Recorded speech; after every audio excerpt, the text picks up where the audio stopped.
All right, everyone. Welcome back to the Self Leadership Lab. Today, we're going to take another detour, but it's going to relate to leadership because all leaders need to sleep well. We need to rest. We need to show up the best versions of ourselves. Along my path, I find sleep is probably the greatest benefit in my life to mental health, physical health, spiritual health. Well, today we're going to combine all three because we have the rare opportunity to talk to a sleep doctor. So I welcome Dr. Benjamin Long onto the show. Benjamin, why don't you just give a quick introduction, because you have kind of a very interesting path that you can talk about both the mental, physical, and spiritual sides of sleep. So I'll turn to you. Yeah, well, thank you for having me here, Bobby. I've been looking forward to the conversation. And yeah, I am a sleep medicine physician and full spectrum of care. So my general pediatrics training came first. So I'm a pediatrician, and my niche is helping out children's and families. But I'm credentialed and I have experience and training in treating sleep disorders of all ages. So for anyone who's never heard of a sleep doctor before, sleep apnea, insomnia, narcolepsy, all those frustrating things that go bump in the night are the things I'm an expert in.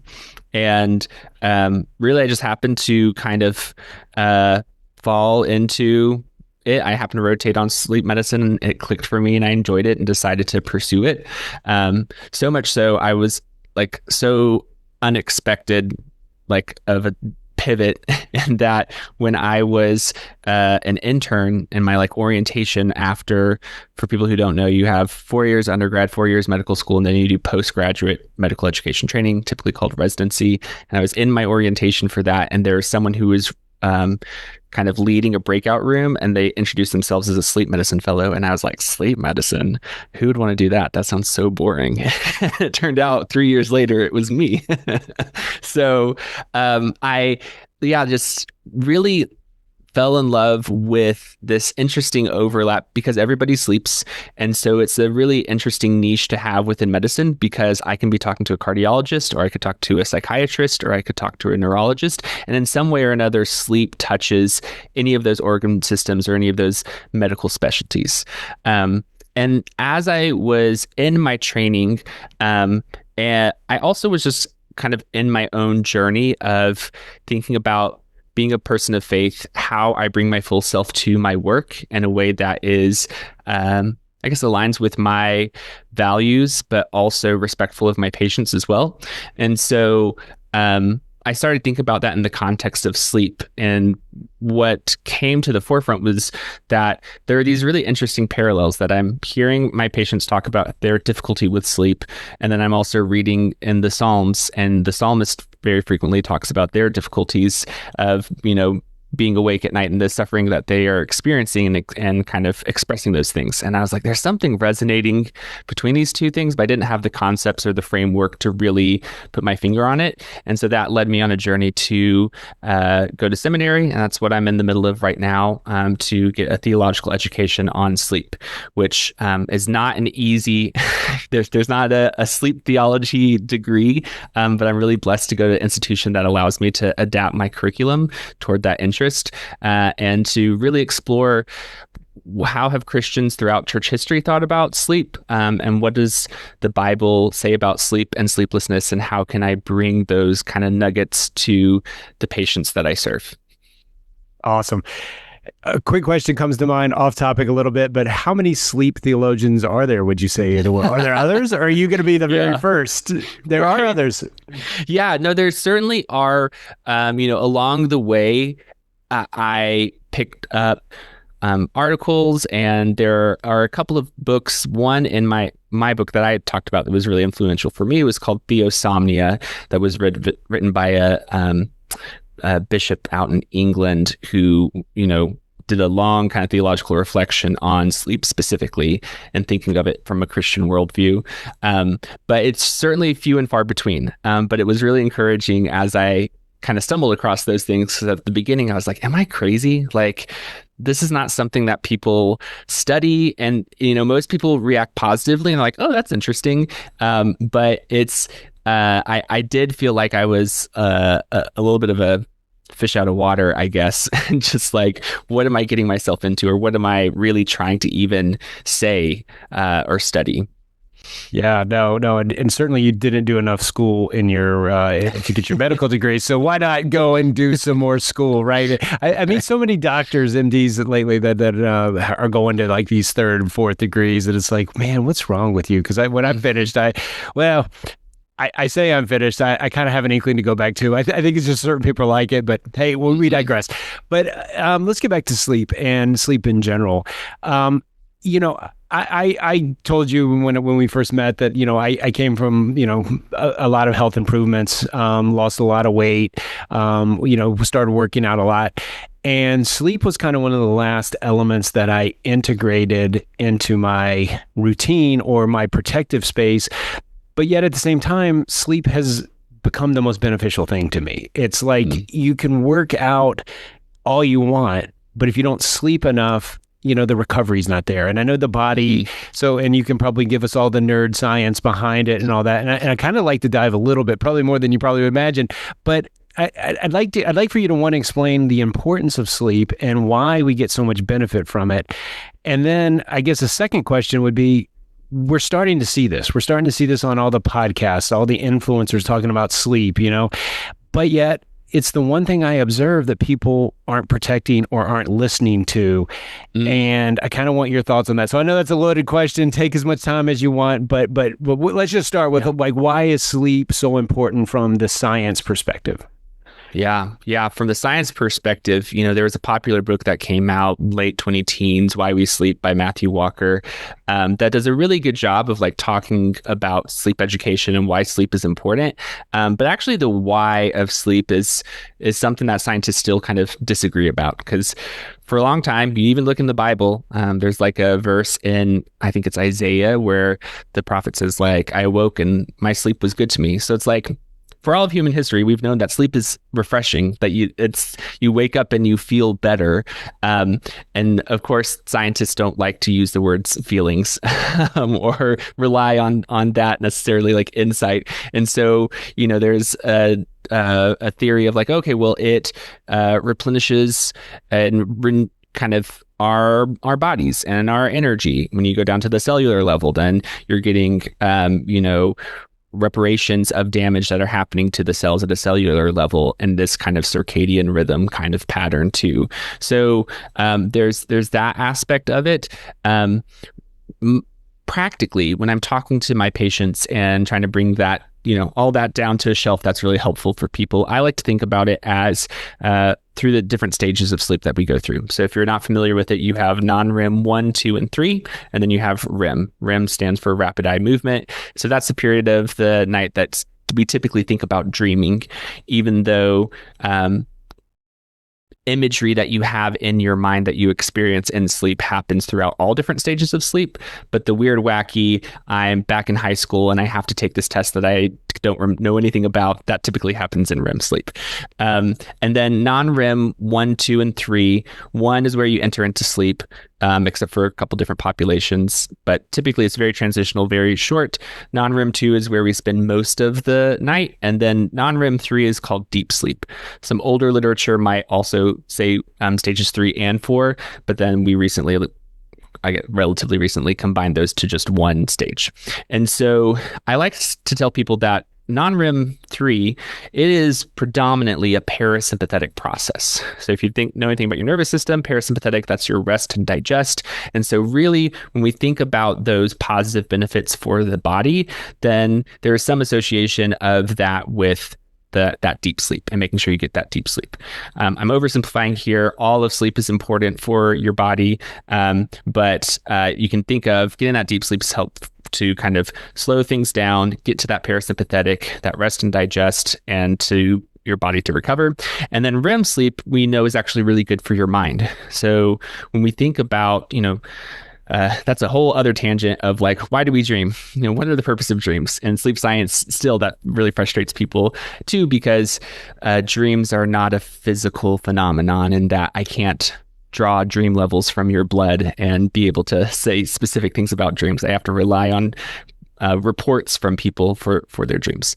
But we know that when people don't get the REM sleep in the proportions that are typical for adults, then that's associated with, poor mental health. And then also we have newer research that's looking at its connection with memory and learning. And so your dreaming and your REM sleep that you're getting are important for your memory consolidation and kind of getting into your memory. But then also, I can study all day. I did that in medical school, hours and hours and hours on end. But if I'm not sleeping, I'm actually missing a critical component or critical step to actually taking that information from nebulous information that I have read once to something that I remember and know and can call upon. So I have a couple follow-on questions. So we've got this REM 1, 2, and 3 or whatever, and then the REM, actual REM cycle sleep. Mm-hmm. Does the body repair different cells in each one of those stages, or do they know yet, or does it even matter? Yeah. I don't know is the short answer as far as down to the cellular level. I know that overall, getting adequate sleep, and we're looking at geneticists look at from a genes perspective of like repair to DNA and DNA damage, that sleep is good for those things. But off the top of my head, I don't know if there is any specific correlation between the stage of sleep that you're in and that happening within the body. Okay. Yeah, I was just wondering because, most of these trackers, whatever they are, they always talk about your REM sleep, but they don't really address the other ones. And it's like, I guess that's where the real bang for the buck is in the sleep, right? Because that's the one most of us don't get to from what I've read and understand. Yeah. Is that true? Yeah. Yeah, in general. So you can think of the first half of your night tends to be mostly that deep sleep. Non-REM 3 is going to be prominent in it, and you can almost think of it as a proxy for your sleep pressure. So if I'm sleep deprived, then your body in a way prioritizes getting that deep sleep. So you will have, typically for adults, you should have somewhere around 10 to 15% of your total sleep time in that deep sleep. But then someone who is on their first night of recovery sleep might jump up to like 20%. So there is some kind of correlation there of the, we roughly think about sleep pressure as adenosine building up in your cells. So if you go back to your high school biology class, you might remember this thing called ATP that breaks down adenosine triphosphate to make energy, and the byproduct of that is adenosine and adenosine diphosphate. And so it's an oversimplified way of thinking of that. You have these byproducts that build up in the cells, and then through a long cascade of biochemical reactions and things that are above my pay grade, that they signals the rest of the body to say, hey, I need to get replenished. I need to get refreshed here. And so our experience then of that is we start getting sleepy. And so then as we fall asleep, then during that deep sleep, the sleep pressure is abating. And then, we thought that we knew everything about the different parts of the human body, but it wasn't even until I think maybe like 5 years ago, maybe in the past 5-10 years, that I discovered what's called the lymphatic system of your brain. So people know about their lymphatics that drains in their bodies, and there's a similar system within your brain. And so then that is active in sleep. And so we know that there's a close correlation there between draining out all of those byproducts that you accrue from just being alive and being awake, and that needing to happen during sleep. Yeah. So I guess you could really simplify it, and like sleeping is like taking a walk for your mind. You said the lymphatic system, and so sleeping is the glymphatic system. That's a new word for me today. So thanks for that. One other question that came to mind when you're talking about all the different cycles of sleep, you said that I think it was non-REM 3 was, you called it rest and digest. Mm-hmm. I've been reading a lot lately and kind of practice it myself, like don't eat anything 3 hours before you go to sleep. But then you said that's non-REM 3. Does your body actually go into another set of digestion? And if you're digesting food earlier, does that prevent you from going down that path of 1, 2, 3 to REM? Yeah, no. So the timing of you eating, to my knowledge, is not going to change. We call that your sleep architecture, the percentage of different stages of sleep that you experience in a night.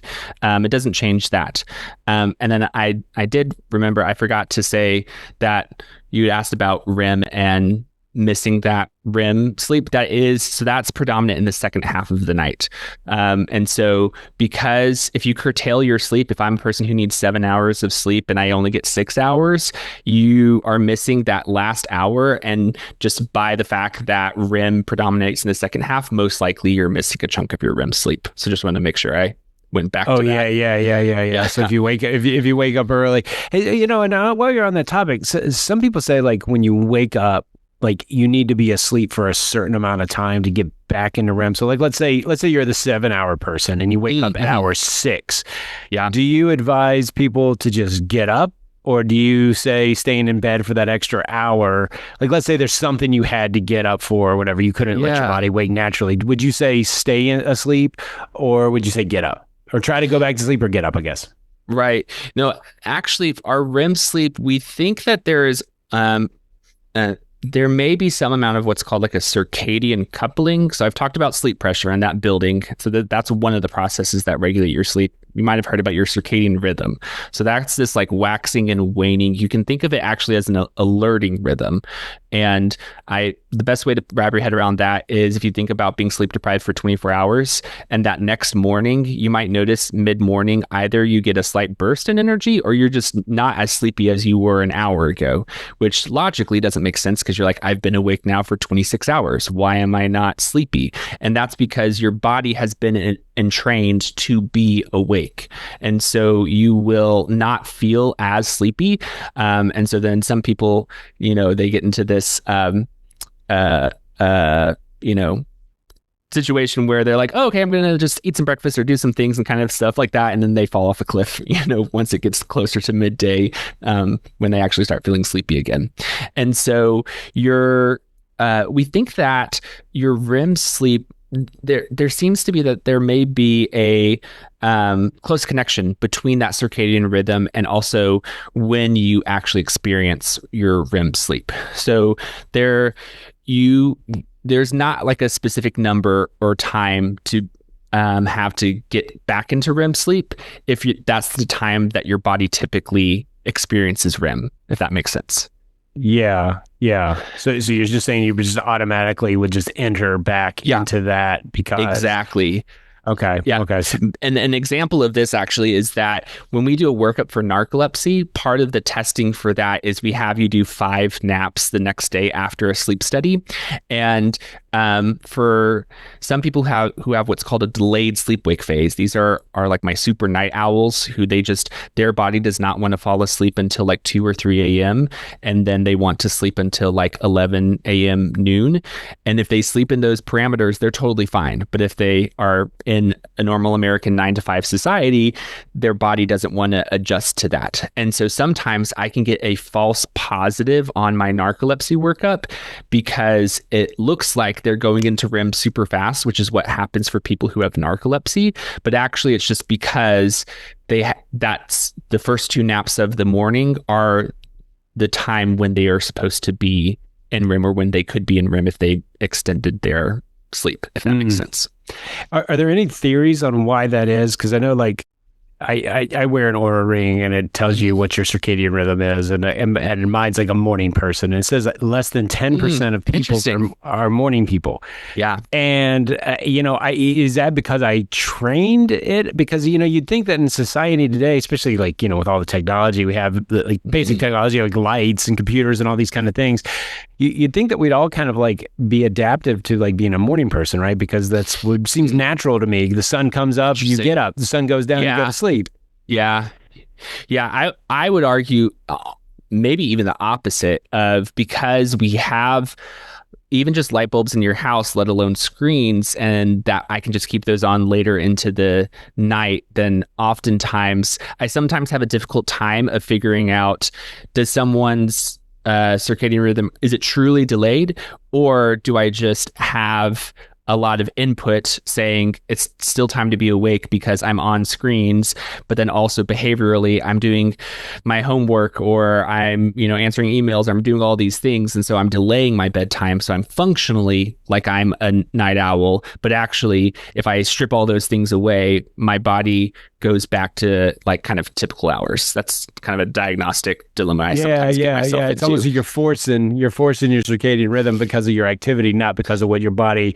And I often think, am I a morning? Well, I've always been my whole life, so I've always got early to bed, early to rise. The whole Benjamin Franklin saying. Yeah. But I sometimes wonder, is it because I always do that? But then, like in the winter months when it gets darker later, I noticed that my wake up time shifts about an hour, and it's almost like it goes on but now that it's June, I mean, it could be 3:30 and I'm wide awake, ready to go. And so I just go with it. Now, the downside of going with it means like I go to bed a lot earlier than most men my age. And people in my neighborhood are always telling me if they see me out past like even 8 o'clock, hey, Bobby, it's past your bedtime, which is kind of true because that's just how I've always functioned. But I was wondering if it was scientific or just kind of a force thing. And it sounds like we don't know. I think from all this conversation, we'll get off of kind of, I could nerd out on this all day because I'm so intrigued. And like I said, I've seen so much benefit. But I guess really the idea is people, and I don't want to put words in your mouth as an MD here, but people probably need to find out what their best sleep is and then protect it at all costs because the benefits are so valuable to, like you said, the mental health or physical health. And then even as we'll talk about later, the spiritual health, right? Mm-hmm. Would you advise that? Yeah, absolutely. And I will say, so we actually have a pretty good body of research looking at the genetic connection to your circadian rhythm and also just the total duration of sleep that you need as well. And so there truly are, there are people who are from an evolutionary perspective think like, well, back when we were a hunter-gatherer society and we are very vulnerable to the world around us, that it makes sense for, not all of us to be totally unconscious to the world at the exact same time. That's pretty vulnerable. And so that naturally our population had it where there was a chunk that was, earlier, there's a chunk that was later, and there's kind of a chunk in the middle. And that really, some historians have done some pretty interesting work in this area too, of like the 9 to 5, that industrial revolution, and that forcing people to kind of be in a specific time of day is really what has kind of caused some shifting in that. Delayed sleep-wake phase disorder is not a disorder as something is wrong with you. I tell my patients, like, it's that you live in a society that wants you to be awake and to do things that, your body doesn't want to do. But if you were in a hunter-gatherer society and you're at the end of the day and, the group is all together around the fire or something like that, there might be people who fall asleep earlier. There might be people who stay up later. There's also the people who have to watch to make sure we're not getting attacked or things of that kind of nature. And so naturally people kind of fell into roles that suited them. And you find that often with night owls too, that they tend to be more of the ones that will do night shift work or later work or things of that nature. And so the verdict is still out on some of the downstream effects of that. Like, we know night shift workers tend to have worse health outcomes when we look at kind of different chronic conditions. But I haven't really actually seen research that has tried to tease out people who are forced to work night shift because that's the only job that they can get, or people who are night owls. And the same kind of story is also for people who are my short sleepers. I don't ascribe to conspiracy theories, but if I had to ascribe to one, I guess it would be that I think most of the world systems and the world leaders and successors are probably short sleepers. And that, you have these people who truly, they just need 5 or 6 hours of sleep, and that's all. And, I have some, men that I will see that they're like, Doc, I only need 5 hours. That's all I need. I'm only here because my wife tells me I snore, super loud kind of a thing. And then as we build a relationship and are talking to one another, I'm like, I find out, oh, okay, well, sometimes I need a coffee in the middle of my day, or, like I have to go work out or do these other things. And I'm like, no, a true short sleeper who only needs 5 or 6 hours, that is it. And they are fully refreshed. They're ready to go. There's no grogginess. They don't need something. It's normal to have a slight dip in your energy, but they don't need anything to get them through the rest of their day. And then they don't have a nap when they're watching TV in the evening or looking at their phone in the evening or something like that. Like they truly only need those 5 or 6 hours. So most people who sleep 5 or 6 hours, that's a little bit of, kind of what we would call your core sleep, that there's probably somewhere in the ballpark of around 4 hours that, humans need to kind of, that's kind of like our baseline to recover at a baseline level. The problem with, kind of drawing that line is, there are people who are like, I only sleep 2 hours, or I haven't slept in 5 days, kind of a thing. And you're like, okay, well, what do we do with those? And that's a whole other conversation. But in general, most of the time, people are usually able to get a core of somewhere around that 3-4 hour mark. And so all that to say, if I am a 7-hour person, I shouldn't be trying to get 9 hours, because that's not what my body needs. And actually, I might be shooting myself in the foot, because I'm actually kind of like stealing my sleep pressure by trying to get more. And then I start yo-yoing back and forth between these two extremes. Versus if I'm a long sleeper, like I have had patients who they need 11 hours of sleep. And if they get 11 hours of sleep, they're fantastic. They have no problems. They don't have to be on any stimulants or any medications, or they're able to do their work. But the problem is they have to sleep literally half of the day. And it's hard to be an adult and work a job and do all these things when you actually need 11 hours of sleep. Wow. What percentage of that would you say are the 11-hour sleepers? Very low, I would imagine. Very low. Yes. Like of my patients, a handful that,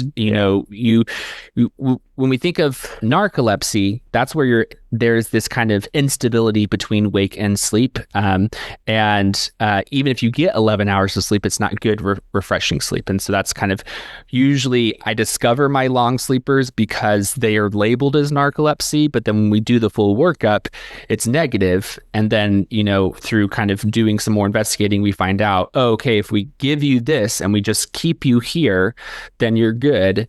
But the problem is, you work this, high demand job that doesn't allow you to work or sleep 11 hours. So what are you going to do? Yeah, no. Wow.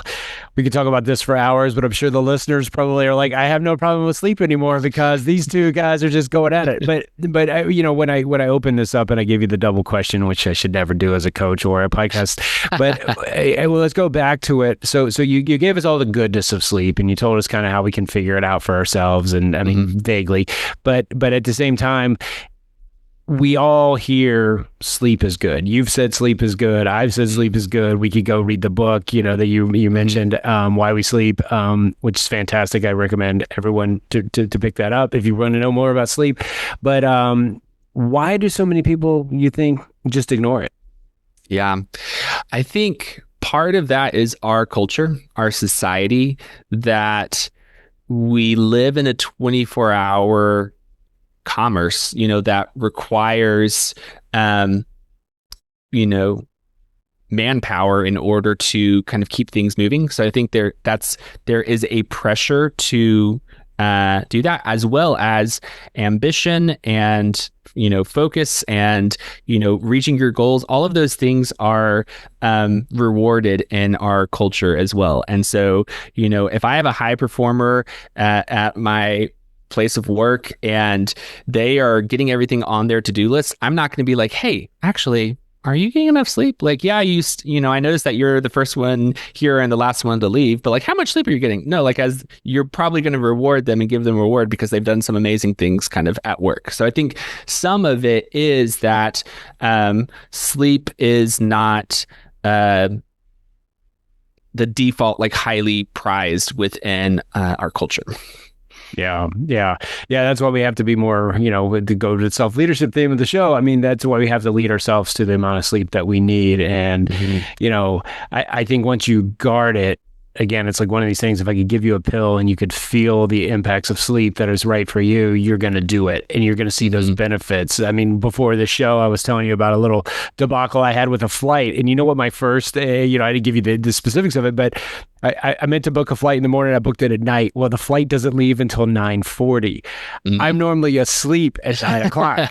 It's like now I have to be up and on a plane. And then, by the time I get to my destination, it's probably 12:30, 1 o'clock. Right. And so it's like, oh man. And, Friday, Saturday, when I have to be ready to operate. And it's like, oh man, because that's how much I know.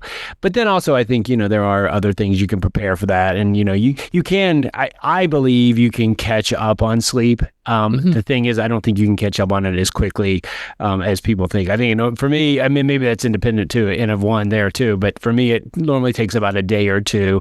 And then I have to be, I can tell my mental health suffers because like back when I was depressed, anxious, lack of sleep was like the biggest trigger.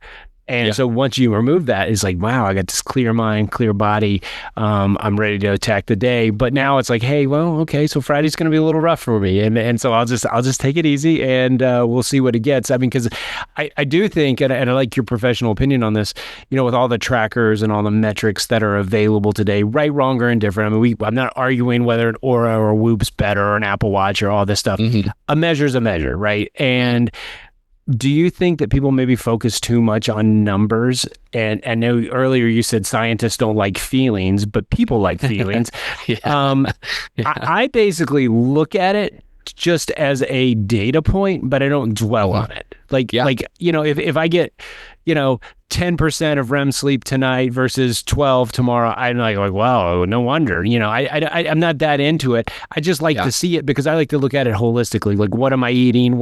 How am I moving? What is the stressors in my life? And then I kind of make that a correlation to be more mindful of those things. But do you think that some of these metrics are more damaging to people's sleep than helping them? Yeah, I think it certainly can be that if it's like you, where you're like, okay, I got this measure and I see that in my morning routine and I don't really dwell on it and it doesn't change anything, then like, great. Or even the flip side of, oh man, I had like a terrible night and my watch tells me, oh yeah, I drank some alcohol and now I have this terrible sleep score. Maybe I don't need to, drink as much alcohol or as close to bed or things of that nature. So like, certainly, I think I have seen it in the positive direction too, of people getting that immediate feedback on things. But especially as this technology came available to people, and certainly even in the COVID pandemic as well, the term was coined as orthosomnia. These people who they become so highly fixated on their scores, and I would have people come to me and they're like, Doc, so my watch says that I only get 9.7% of deep sleep, and I was reading about deep sleep and it says that all these like amazing benefits, and I really want to try and get like 30% deep. Like, how do I increase that? And they ask me all this stuff, and I'm like peel back and I'm like, well, how do you feel when you wake up? And they're like, well, I've been ranging between like a 9 to whatever. And I'm like, no, not the number. Like, how do you feel? And that's like the issue is the number dictates how I feel about my sleep, instead of like, you have all of the equipment to have the insight and to check and be like, yeah, I felt good. Like I feel like I got a good night's sleep, or I feel like I didn't get a great night's sleep. And the numbers are beneficial in that, if it leads to some kind of positive behavior change. But then if it is in that negative, then a lot of times I go down that road of like, maybe we should just not, wear the watch for a little bit. Like this is like contributing to your anxiety with things. Let's just spend 2 weeks and every morning, like track how much sleep that you're getting onto some paper or something like that, but like see how you're feeling kind of a thing. And then also some of it's a little bit of education as well of like, hey, no, that would be weird if you got 30% of deep sleep every single night. That's not normal human. So no, we're not going to do that. Yeah. You were saying what 15 to 20% is like anything higher is kind of like, that's interesting. Yeah. And I often find too, like when I feel the best and I look at the metrics are the worst. And when I feel the worst, the metrics are the best. So like, I don't know if it's just I'm that anti-establishment. Those who know me probably are like, yeah, Bobby, that's it. But no, it is very interesting. And I think that metrics a lot of times, make sure you have a purpose in measuring them. Because like you mentioned alcohol, I mean, there's tons. I mean, I can't remember what company always is promoting articles on how alcohol affects sleep. Well, of course it does. I mean, the science shows that, it prevents your body, your HRV, it impacts it for 48 hours. It impacts your resting heart rate for 24 hours. I mean, all that has to go into sleep, because if you have a raised heart rate, I can only imagine that would affect your sleep. If you have stress in your life, I mean, all these things are intuitive, but yet at the same time, we either ignore them because, oh, well, it's a drink, whatever, this, that, and the other. But, and everyone, I'm not here to preach anyone how to live their lives. I just say, hey, observe and don't do what society tells you. Do what's best for you and your mental health, because really without mental health, we're good already. All right. So anything else you want to cover about the kind of the sciencey? Because I really want to get into the theological sleep and talk about some of the things you bring out in your book as well. Is there anything else though, that we need to wrap a bow on? I would say the last thing, because you had mentioned about like catching up on sleep, that is true. Like you can catch up on your sleep, and that like I've had some poor sleep, and so then after a couple nights I can maybe sleep a little bit longer, then I feel a little bit better. But the thing I always tell people is that you can't like catch up on the like harm that it causes to your body. So if your whole entire life I have terrible sleep, in the last 5 years of your life, you can't just like start doing like amazing sleep and you're going to undo all the damage that's done to your body. And that's part of the problem that we've kind of been talking about with all of this too, is that sleep is a 24-hour pattern. And so oftentimes people don't think about how my sleep 2 nights ago is impacting me tonight. And so it really is that I don't see the harm that comes from my poor sleep until way on down the road when my body has already experienced all that damage. Yeah, lagging indicator there for sure. It's like just like if you have a terrible diet, you can't just clean it up and then I'm everything undone in one time. Actually, while you were saying that, I actually had one other question on the science of it. So speaking of metrics too, my metrics have been telling me lately that my sleep latency is too quick. Like it's under 3 minutes. Okay. And I'm just wondering, because I can't find really anything to like, why is it bad when you go to sleep, to sleep? Because it seems like that's the purpose of being there, right? Yeah. Do you have any thoughts on that? Or is that, if that's way off topic or you don't know, it's fine. No. Oh my gosh. No, absolutely not. So the short answer is like narcolepsy. That's like one of the main kind of diagnostic criteria for narcolepsy, is if you fall asleep within a quick amount of time. And so on average, most people should be somewhere in the ballpark of around 10 minutes to 30 minutes. So obviously that's like a really wide spectrum. And so then if you're south of like 8 to 10 minutes, then that's when we start diagnosing narcolepsy. But depending upon how your, sleep was, the night before, or how active you've been, or things of that nature, that can impact how quick it takes for you to fall asleep. The other thing I will say about watches is that, they are just going maybe on your heart rate variability, as well as whatever kind of proprietary algorithm. That's the problem with these watches, is that us as sleep doctors and sleep scientists don't know how they are calculating those things. And so I tend to tell people to take very little stock in some of those awake asleep, like that kind of the time it takes you to fall asleep, because your heart rate and how it changes whenever you fall asleep may be very different. Like you said that you're a pretty active guy, so do you have a pretty low resting heart rate in general? Yeah. So even more so, if you already are not kind of within the typical population, then you might not see some of those like fluctuations that it would for someone who's, beating at a higher part. And then, it is normal for your heart rate to dip down, for your blood pressure to kind of dip down too. So I would say that's more likely an artifact based upon your health.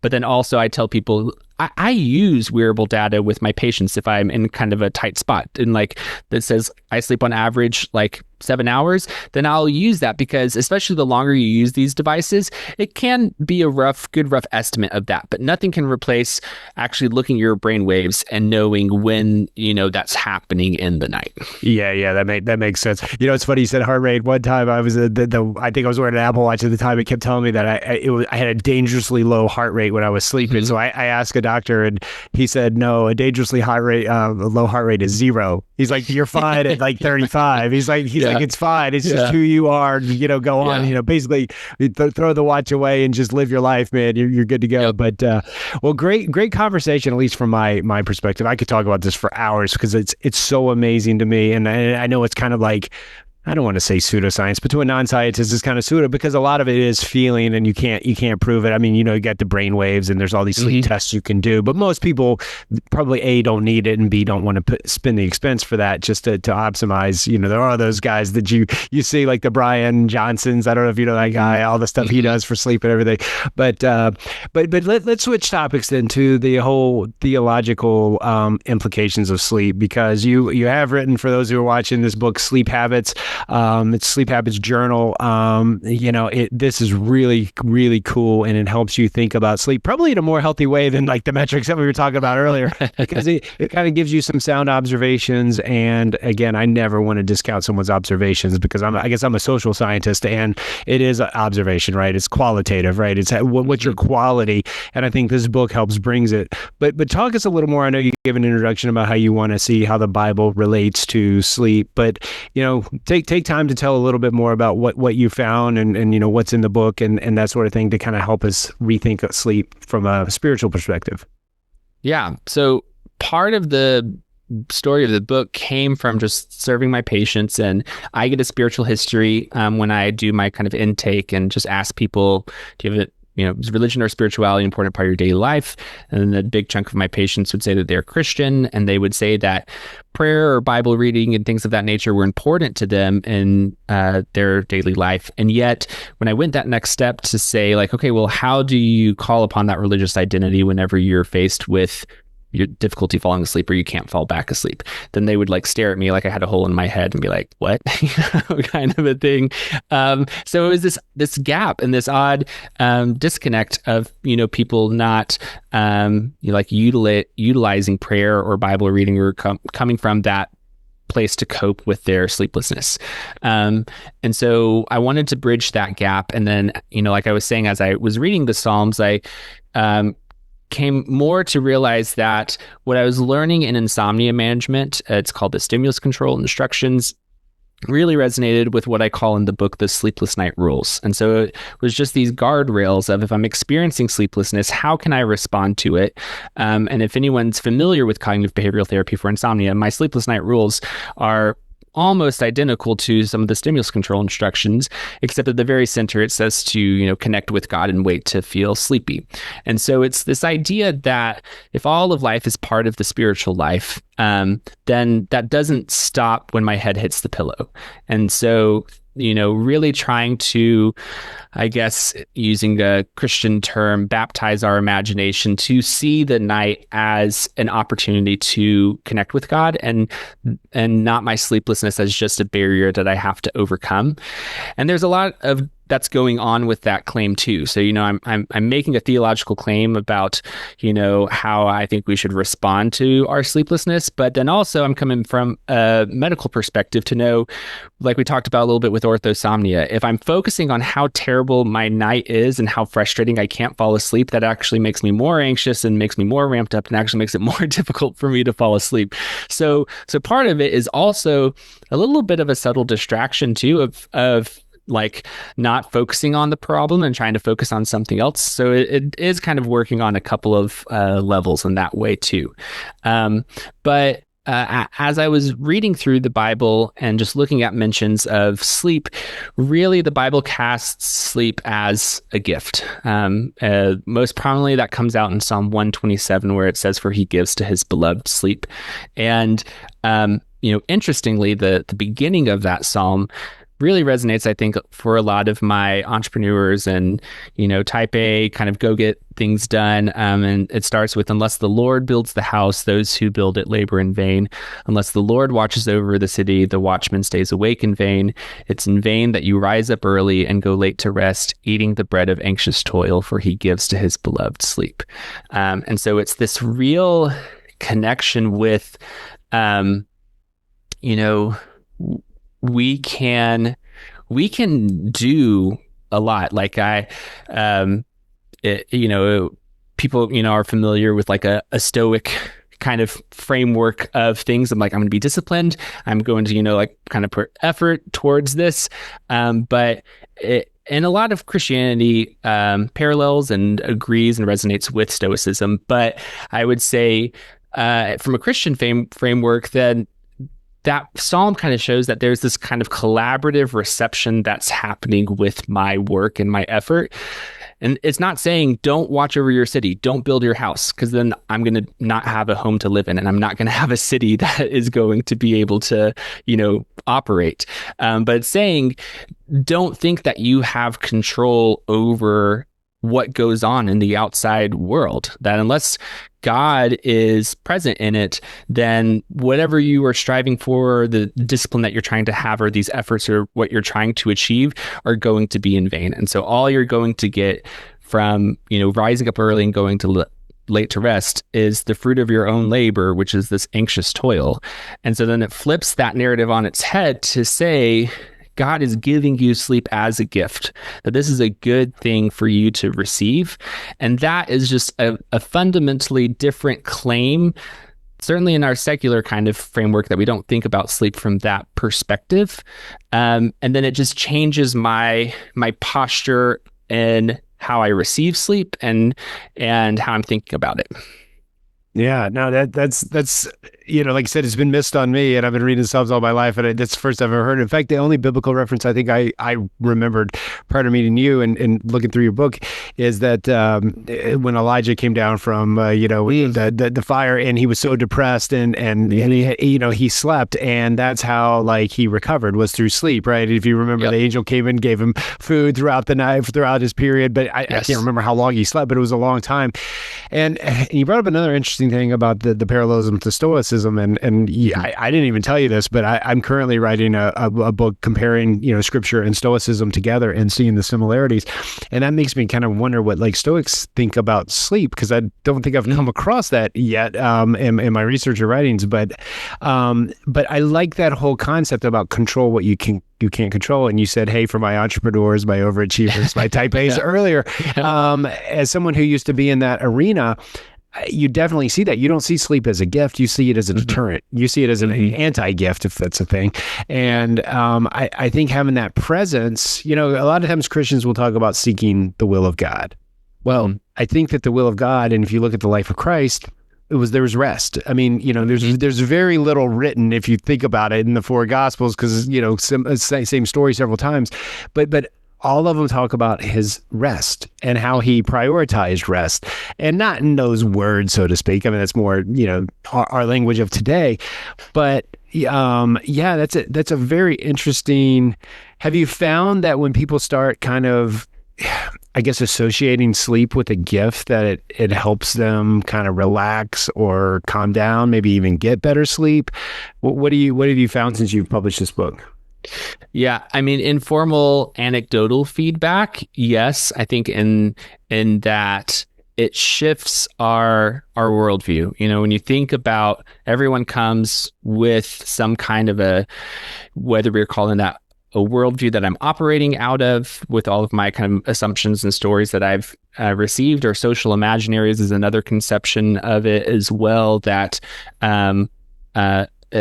if I, especially in our modern era, a lot of times there's a lot of technological language around sleep. I'm going to wind down. I'm going to shut off. I'm going to, and it's almost like we have this expectation that my sleep should be as easy as, on my computer, being able to click a button and tell my computer to sleep. I should be able to fill my life with whatever activities, and then almost like baseball player kind of sliding into home, just slide into bed and then just fall asleep, and I'm fine. And so then the Bible is really saying we're human, and talking about the life of Christ and the incarnation of Jesus, the fact that God came as human, as Jesus, that Christians believe, gives this goodness to humanity. That's a big discussion right now with AI.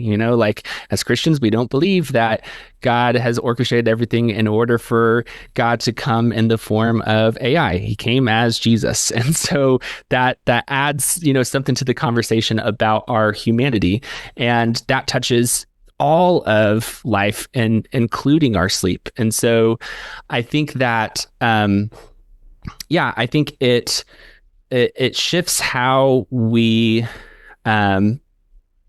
just even conceive like what sleep is, and we can get so caught up in the science, and I love it. Like, we had a whole conversation at the beginning, and I can talk and nerd out about all of those things, but we have to remember that all of those things are measurements of sleep, and as such are not real. And this might get kind of meta kind of quickly, but they are residues of human experience. That sleep in and of itself is a human experience. And that's why sleep scientists are so frustrated by dreams, because, they're a body met in order to define dream, and they weren't even able to come up with like a definition of dream because there was so much disagreement, for the dream sleep scientist experts kind of a thing.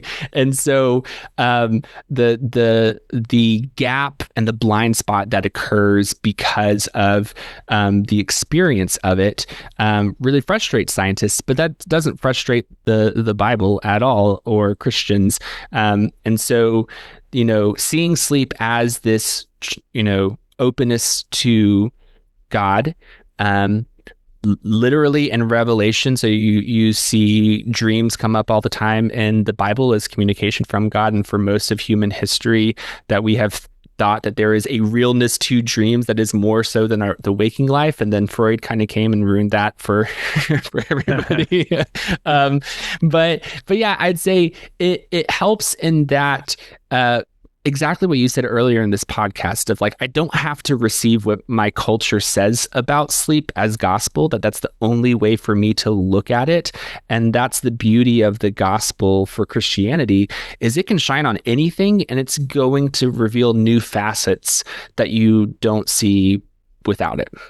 Yeah, that's such a new way of thinking. And what kept coming to mind was, it basically comes down to how we identify with it, right? And that's true with like most things in life. It's very stoic, right? How do you identify with something? How do you perceive it? And I think a lot of times we perceive sleep from all purely scientific. And, it's interesting what you said about dreams. I've never heard that before. But, I rarely remember my dreams. And I think that's probably a reason for that. But when I do remember a dream, you think about it. You probably tell your friends about it, your wife, whatever. You talk about it for a while, and a dream can reveal a lot of things that maybe you've been hiding. And so I like that going into that. In fact, when I was really struggling with depression and coming back to my faith, I would say a prayer every night before I went to bed. I'm like, God, teach me whatever you want. Restore my body in the way you need today, so I can perform tomorrow. And I think that kind of association with sleep changed my sleep, because prior to that, I was still sleeping, quote unquote, the same hours, like same time in bed, but I'd wake up anxious. I'd wake up with a pit in my stomach that wouldn't go away for 3 or 4 hours. But once I turned that kind of over, which is what I think you're saying, hey, this is a gift. This is time to relax, refresh, replenish. It was a game changer. And is that placebo? Is that woo? I don't know.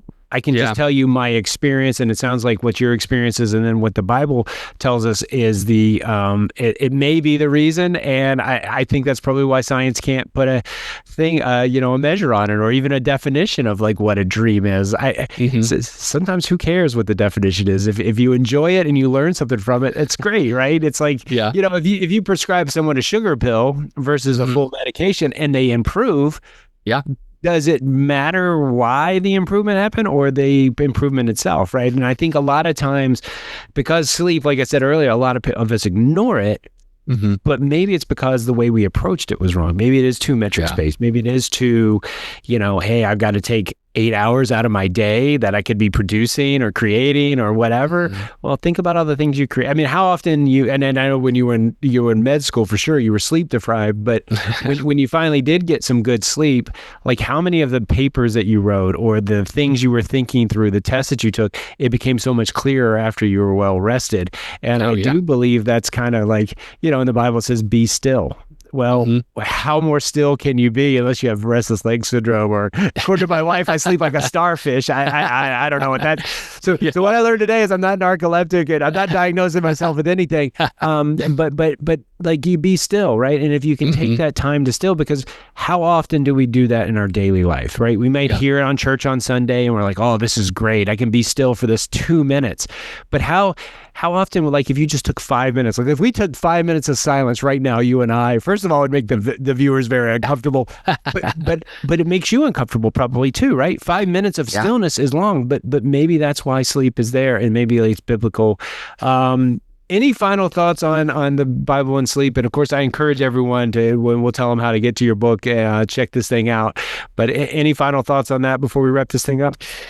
Yeah, I'll just say, I think I've heard sleep called the poor man's meditation. And I really think that that's, a lot of, when we think about the benefits of it, like we've been talking about in the first half of it, and even if we're looking at it from a spiritual lens, but yeah, I think that on the flip side too, as I've studied more of this, two other things that have kind of come to the forefront is also the horizontal nature of sleep in the Bible and my connectedness with my neighbor, and that there is a call to think about how I might be oppressing my neighbor's sleep, which is certainly something that we don't necessarily think about in a secular modern lens.